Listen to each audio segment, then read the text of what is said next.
DISEC of UNs. Today we have a delegate from Japan, which are going to give us a presentation of what the Japan status and the view on the cyber warfare and its impacts on the security issues. All right, please, Japan Delegate, please present yourself here. Ladies and gentlemen, we are delegates from Japan. I'm Howard Lee and he is HSMUN.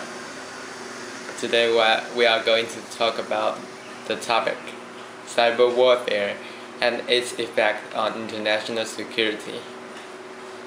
Cybersecurity is the newest and most unique national security issue of the 21st century.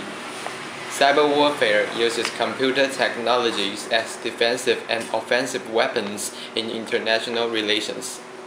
Until now, there has been no consolidated international and national debate over the concept of cyber warfare. Neither its meaning nor the international laws that govern this concept have been discussed at any length, and nor have the domestic rules regarding it. The debate over cyber warfare is only now emerging in the foreign policy dialogue between countries, but much of the debate on policies related to cyber war is happening behind closed doors. National and international understanding and strategy should be developed, and infrastructure must be implemented nationally and internationally. It is important to explain cyber warfare between states in the context of domestic and international affairs from a legal political perspective. And we know Japan was one of the first countries to introduce cybersecurity measures, having set up the National Information Security Center under the Cabinet Secretariat in 2005. Since major and large-scale cyber attacks were carried out against the US and South Korea in July 2009, Japan has been making preparations on the assumption that it could be the next target. The government drew up a special national plan titled Information Security Strategy to protect Japanese nationals. In May 2010, Japan has been closely cooperated with other nations and international organizations to share technology know-how on cybersecurity and countermeasures. Quite naturally, many countries all position cyber attacks as warfare will be prepared to retaliate with not only cyber weapons but also conventional weapons including missiles.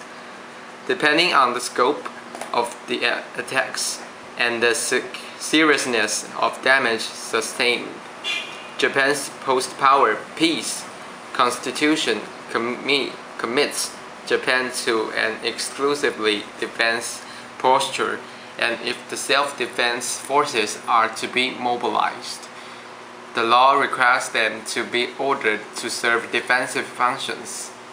Before that, however, evidence of armed attacks creating actual physical loss, destruction, and/or damage must be ascertained.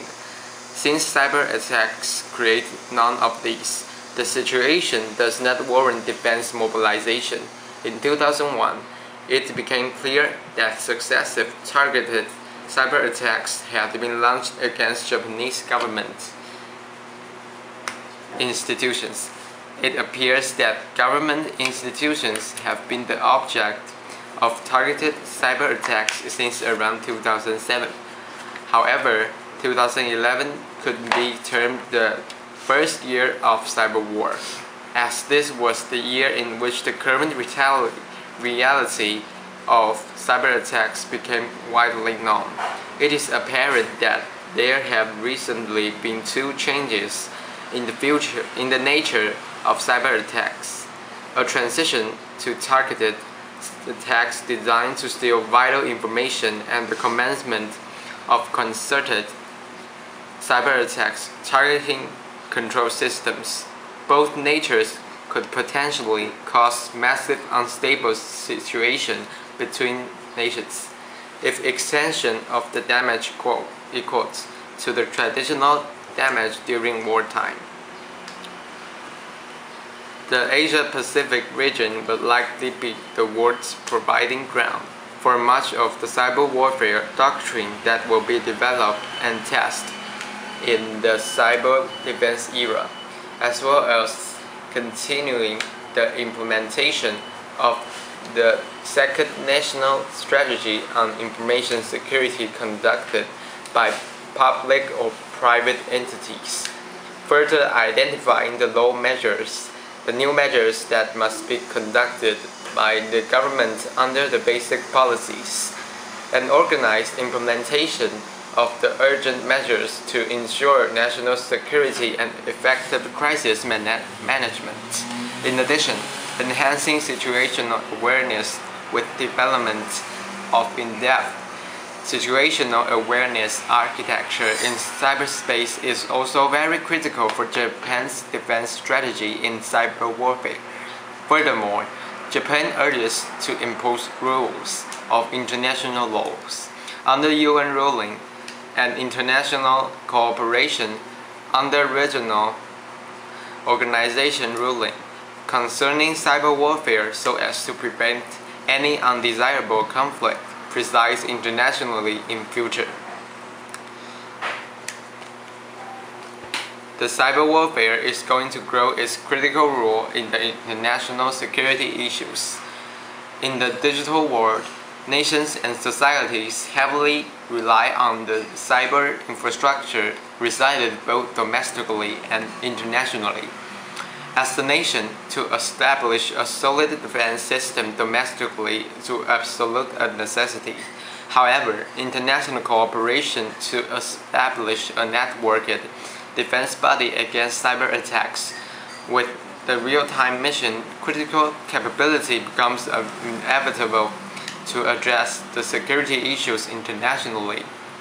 Japan is striving to support both activities aforementioned to share the know-how and technology insights the other nations to establish a more stable global cyberspace. Furthermore, the generally agreed international laws and ruling mechanisms must be established among nations in order to secure international security in the long run.